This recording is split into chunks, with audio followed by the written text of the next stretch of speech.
उपमुख्यमंत्री एकनाथ शिंदेंवर विडंबन गाणं तयार करणाऱ्या कुणाल कामराला मुंबई उच्च न्यायालयाकडून मोठा दिलासा मिळाला आहे। कुणाल कामराला अटक करणं आवश्यक नाही असं मत मुंबई उच्च न्यायालयानं नोंदवलंय। कुणाल कामरा मुंबईत आला आणि त्याच्या जीविताला धोका निर्माण झाला तर त्याची काळजी कोण घेणार असा सवाल उच्च न्यायालयानं विचारला। दरम्यान कुणाल कामरा मुंबईत आला तर त्याला शिवसेना स्टाईलनं धडा शिकवू असा इशारा अनेक नेत्यांनी दिला होता।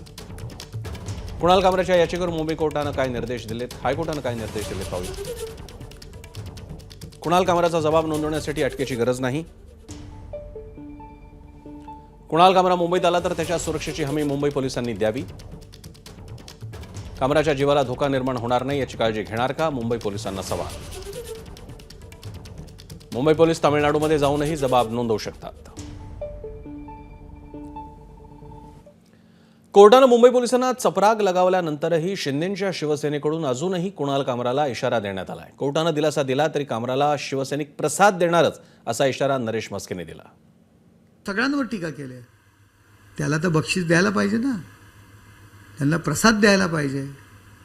कोर्ट काय करतं, कोर्टाने निर्णय काय घेतला ते घेईल, पण आम्ही तो प्रसाद त्याला नक्की देणार। महाराष्ट्रामध्ये आम्ही त्यांचं स्वागत करणार। कसं स्वागत करणार ते आल्यानंतर तुम्हाला कळेल, तुम्ही पाहाल कुणाल कामराचं स्वागत आम्ही कसं करणार ते। परंतु प्रसाद तर त्याला आम्ही देणार आणि त्यांचं स्वागतही करणार। एबीपी माझा, उघडा डोळे बघा नीट।